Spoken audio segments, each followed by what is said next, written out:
As a passive investor evaluating a commercial real estate syndication, you need to know where to start before you can tell whether a specific property or investment is a good fit. Real estate syndication structures dictate how the returns in the deal will be split up between you and all the other passive investors, or limited partners, and the general partners or operators. Hi there, this is Harry Nima Segara, founder of Nima Equity, and today I will explain one of the critical components you should review when evaluating any potential real estate syndication deal, the deal structure. Understanding real estate syndication structures, specifically splits, preferred returns, and waterfall structures, are crucial to your success in finding real estate investments to help generate the most passive income and help you build your wealth over time. So every real estate syndication deal is structured differently. Depending on which investment group you're working with, you could be looking at widely different investment opportunities simply because of the syndication structure. Let's dive more into these three main components generally used to structure a syndication deal. Number one, the split between limited partners and general partners. The split in a real estate syndication deal is a simple percentage. As a passive investor, you're likely wondering what rate of return you can expect to receive from your capital if you were to participate in our next syndication.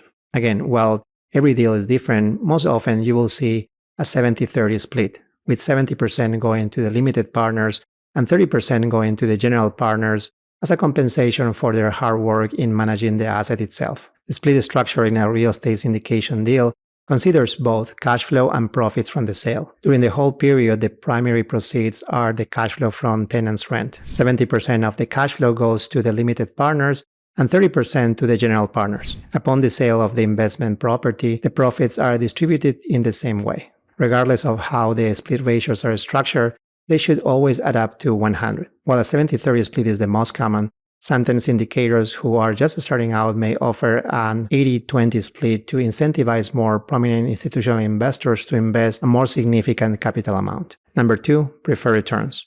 Preferred returns dictate who gets paid first when it comes to cash flow and distribution of proceeds from the sale. The passive investors are given preferred returns, meaning they'll get their cut first, which reduces fears and hesitations around contributing capital. Meanwhile, if passive investors are the only ones getting any returns until the property exceeds 7 or 8% in returns, for example, the general partners are incentivized to ensure the property becomes profitable in excess of 7% as quickly as possible so they can earn money too. Number three, waterfall structure. A waterfall structure simply means that as the asset's performance increases, the general partners and management team will be compensated more as payment for their expertise and dedication in making that asset perform at a higher level. One typical market real estate syndication structure is a 7% preferred return with a 70-30 split. To explain it further, the first 0 to 7% of returns go directly to the limited partners, and the general partners receive 0. However, if the returns reach 7% to 14%, the 70-30 split kicks in, with 70% of the proceeds going to the limited partners and the remaining 30% to the general partners. Once a particular return is achieved, the format changes from a 70-30 split to a 50-50 straight split. In this situation, returns of 14% and above, and any cash flow or profits from the sale would be a 50-50 straight split between the limited partners and general partners. Be sure to read the fine print of your PPM and investment summary to verify whether the real estate syndication structure you are considering includes a distribution waterfall, because usually they do. From what I said, passive investors need a solid working knowledge of how best to evaluate the structure of a commercial real estate syndication, so they can determine whether the projected returns are aligned with their financial goals. Understanding the typical real estate syndication deal structures can help you know what to expect as you embark on your journey as a real estate investor.